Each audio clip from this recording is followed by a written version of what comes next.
আসসালামু আলাইকুম রহমতুল্লাহি ওয়া বারাকাতুহু। বনী ইসরাইলের সময় এক ছোট্ট গ্রামে বারসিসা নামে অত্যন্ত ধার্মিক এক ব্যক্তি ছিল। তাকে সন্ন্যাসী বলা যেতে পারে। সে আল্লাহর একত্ববাদে বিশ্বাস করত এবং বিশ্বাস করত যে ঈসা আলাইহিসসালাম আল্লাহর একজন রাসূল। সেই গ্রামে ৩ ভাই ও ১ বোন থাকত।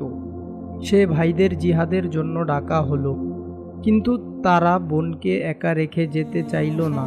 কার কাছে রাখবে চিন্তা করতে লাগলো। গ্রামবাসী বারসিসার কথা বলল, কারণ গ্রামের সবাই বারসিসাকে উত্তম চরিত্রবান হিসেবে জানত। তো তারা বারসিসার কাছে গেল। যখন তার কাছে তাদের বোনকে রাখতে চাইল, সে রাজি হলো না এবং বলল, আমি অভিশপ্ত শয়তানের কাছ থেকে পানাহ চাই, কারণ সে ভয় করছিল যে সে গুনাহে লিপ্ত হয়ে যেতে পারে। তখন শয়তান বারসিসার মনে কুমন্ত্রণা ওয়াসওয়াসা দিতে আসলো। চালাক শয়তান জানত যে বারসিসার মন খুবই নরম। সে কানে কানে বারসিসাকে বলল, তারা যদি ভালো কাউকে তাদের বোনের জন্য খুঁজে না পায় এবং খারাপ কারো কাছে মেয়েটিকে রেখে যায়, তখন কি হবে? এই পরিণতি কি তোমার ভুলের জন্য নয়? বারসিসা বুঝতে পারেনি যে এটা শয়তানের কুমন্ত্রণা। মানুষের প্রতি দরদের কারণে মেয়েটিকে সে সাহায্য করতে রাজি হলো। সে মেয়েটিকে গির্জার বিপরীতে একটি ঘরে থাকতে দিল। গির্জার সামনে মেয়েটির জন্য খাবার রেখে আসতো। মেয়েটি নিজে এসে খাবার নিয়ে যেত। বারসিসার সাথে তার দেখা হতো না। শয়তান বারসিসার কাছে আবার আসলো এবং বলল, তুমি কেন মেয়েটির খাবার তার ঘরের সামনে রেখে আসছো না? এর ফলে মেয়েটিকে ঘর থেকে কেউ এতটা পথ একা একা হেঁটে বের হতে বা ফিরে যেতে দেখবে না।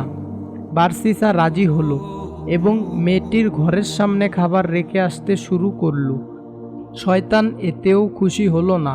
সে আবার আসলো এবং কানে কানে বলল, কেন তুমি তার ঘরে ভেতরে খাবার দিয়ে আসছো না? ফলে মানুষ তাকে ঘর থেকে একা একা বের হতে আর ঢুকতে দেখত না। এবার বারসিসা তার ঘরের মধ্যে খাবার দিয়ে আসতে শুরু করলো। শয়তান আবার আসলো এবং বলল, মেয়েটার সাথে তোমার কথা বলা উচিত, এভাবে একা থাকলে তো সে পাগল হয়ে যাবে। বারসিসা মেয়েটির কথা চিন্তা করে তার সাথে রুমে আড়ালে কথা বলতে শুরু করলো। শয়তানের কুমন্ত্রণায় এক সময় তারা একই রুমে কথা বলতে লাগলো। এভাবে শয়তান তার কাজের কঠিন অংশ বাস্তবায়ন করল। এই পর্যায়ে বারসিসা এবং মেয়েটিকে একে অপরের প্রতি দুর্বল হলো এবং এক সময় ব্যভিচারে লিপ্ত হলো। মেয়েটি গর্ভবতী হলো, একটি বাচ্চার জন্ম দিল। বাচ্চা জন্মের সময় শয়তান বারসিসার কাছে আবার আসলো এবং বলল, এটা তুমি কি করলে? তোমার পাপের প্রমাণ সরিয়ে ফেলো, না হলে মেয়েটির ভাইয়ারা ফিরে আসলে তোমাকে খুন করবে। বারসিসা বাচ্চাটিকে খুন করল এবং ওই ঘরের মেঝেতে পুঁতে ফেলল। শয়তান আবার আসলো, তুমি এক নারীর সন্তান হত্যা করেছো এবং আশা করছো যে সে এটা কাউকে বলবে না। তখন বারসিসা মেয়েটিকেও খুন করল এবং তাকে ওই ঘরের মেঝেতে পুঁতে রাখলো। মেয়েটির ভাইয়ারা ফিরে আসলো। তাদেরকে একটা মিথ্যা কবর দেখিয়ে বলল, তোমাদের বোন অসুখে মারা গিয়েছে এবং ওই কবরে দাফন করা হয়েছে। তারা বারসিসার কথা বিশ্বাস করল। সেই রাতে শয়তান ৩ ভাইকে একই স্বপ্ন দেখালো যে বারসিসা তোমাদের বোনকে হত্যা করেছে। প্রমাণ হিসেবে তোমাদের বোন যে ঘরে থাকতো তার মেঝেতে খুঁড়ে দেখতে পারো। ঘুম ভাঙলে তারা একে অপরের স্বপ্নের কথা বলল এবং বুঝতে পারল তারা ৩ জনই একই স্বপ্নই দেখেছে। যাচাই করার জন্য তারা বারসিসার এলাকায় যে প্রথমে বারসিসার দেখানো কবর খুলল, দেখলো কিছু নেই। এরপর যে ঘরে তাদের বোন থাকতো তারা ওই ঘরের মেঝেতে খুঁড়ে তাদের বোনের এবং বাচ্চার লাশ পেল। তারা বারসিসাকে ধরল এবং বলতে বাধ্য করল আসলে কি হয়েছিল।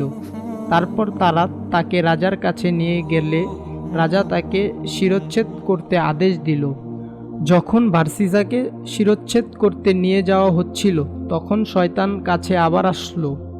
এবার ওয়াসওয়াসা না, মানুষের রূপ নিয়ে সে আসলো। এসে বলল, শুনো বারসিসা, আমি হলাম শয়তান। তোমার এই অবস্থা তোমার নিজের চিন্তায় হয়নি, আমি করেছি। আর একমাত্র আমি তোমাকে বাঁচাতে পারি যদি তুমি আমার কথা মেনে চলো। বারসিসা বলল, আমাকে কি করতে হবে? শয়তান বলল, আমাকে সেজদা করো, আমি তোমাকে রক্ষা করব। তো বাঁচার জন্য মরিয়া হয়ে বারসিসা শয়তানকে সেজদা করল এবং কাফের হয়ে গেল। সিজদা করার সাথে সাথে শয়তান তাকে বলল, আমি এখন তোমার থেকে মুক্ত, আমি আল্লাহকে ভয় করি, যিনি বিশ্বজগতের প্রতিপালক। এই বলে শয়তান সেখান থেকে পালালো এবং বারসিসার শিরচ্ছেদ করা হলো। কিয়ামতের দিন বারসিসাকে যখন জীবিত করা হবে, তখন সে শয়তানকে সিজদা করতে করতে উঠে দাঁড়াবে।